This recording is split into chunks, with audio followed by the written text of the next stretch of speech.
Shalom, Bapak Ibu Saudara-saudari yang dikasihi oleh Tuhan Yesus Kristus.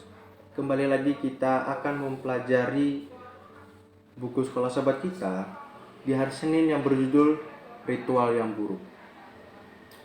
Bapak Ibu sekalian, jikalau kita sudah membaca buku pelajaran kita di hari Senin ini secara utuh, kita mendapatkan sebuah perumpamaan mengenai Sodom dan Gomora.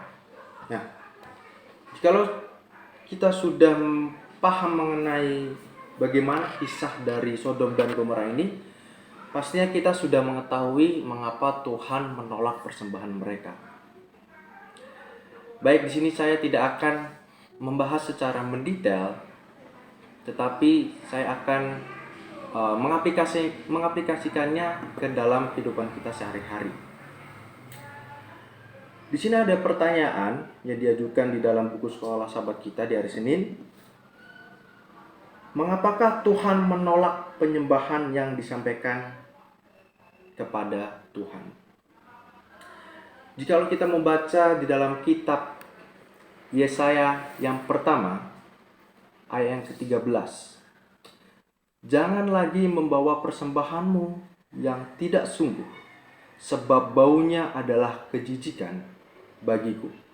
Kalau kamu merayakan bulan baru dan Sabat atau mengadakan pertemuan-pertemuan, aku tidak tahan melihatnya, karena perayaanmu itu penuh dengan kejahatan.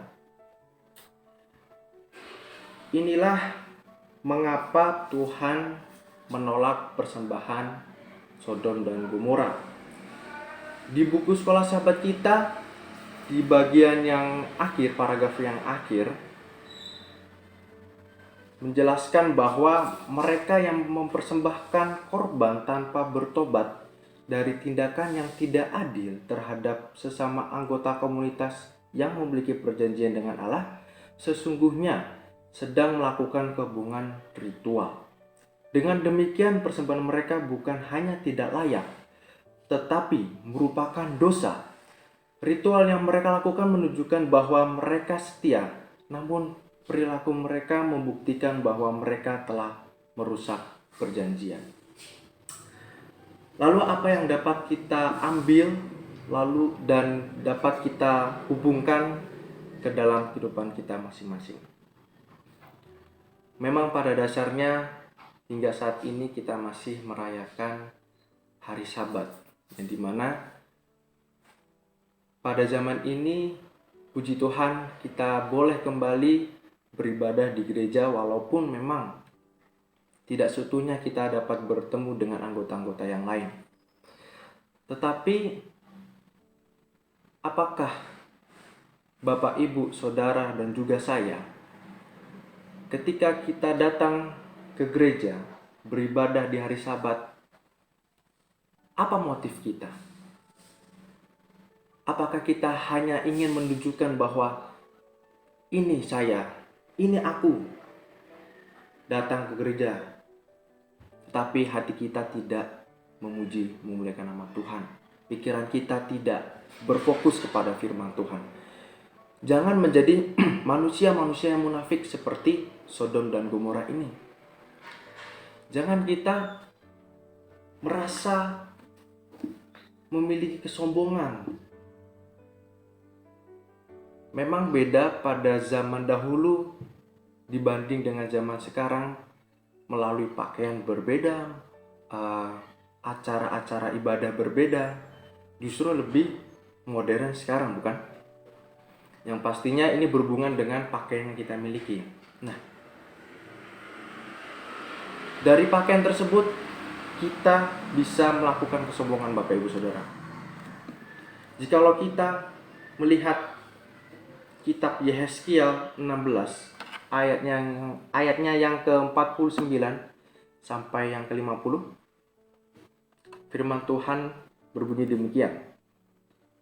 Lihat, inilah kesalahan Sodom, kakakmu yang termuda itu. Kecongkakan, makanan yang berlimpah-limpah, dan kesenangan hidup ada padanya dan pada anak-anaknya perempuan. Tetapi ia tidak menolong orang-orang sengsara dan miskin. mereka menjadi tinggi hati dan melakukan kekejian di hadapanku. Ini sebuah peringatan bagi kita masing-masing Bapak Ibu sekalian, yang dimana Tuhan tidak menginginkan bagaimana cara kita berpakaian ketika kita datang kepadanya. Yang Tuhan inginkan ialah ketulusan hati kita di saat kita beribadah. Jangan kita menjadi seperti orang-orang Sodom dan Gomora ini. Kita baik di hadapan Tuhan, tetapi itu tidak setara dengan perilaku yang kita lakukan di dalam keseharian kita di luar hari Sabat. Mungkin di hari Sabat kita mengkuduskannya, tetapi setelah hari Sabat, setelah tutup Sabat, apakah kita sama seperti hari Sabat sebelumnya? Kudus. Pasti kita melakukan hal yang sewenang-wenang kita.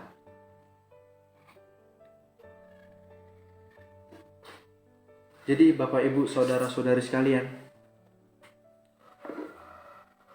pelajaran kita pada hari Senin ini sangat-sangat menegur diri kita masing-masing. Yang dimana kembali lagi kita diingatkan dari kisah Sodom dan Gomora ini. Janganlah kita seperti orang-orang Sodom dan Gomora yang penuh dengan kemunafikan. Biarlah di pelajaran sekolah sahabat kita di hari Senin ini menjadi pelajaran yang sangat amat indah dan dapat mengubah kehidupan kita sehari-hari. Coba kita renungkan, kita baca kembali pelajaran sekolah sahabat kita di hari Senin ini. Apa yang sudah kita lakukan untuk Tuhan?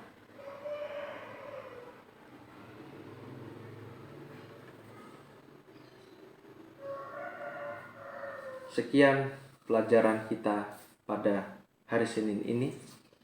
Mohon maaf jikalau ada kesalahan kata-kata atau kekurangan. Biarlah itu disempurnakan oleh Tuhan. Saya bawa di dalam nama Tuhan Yesus. Amin.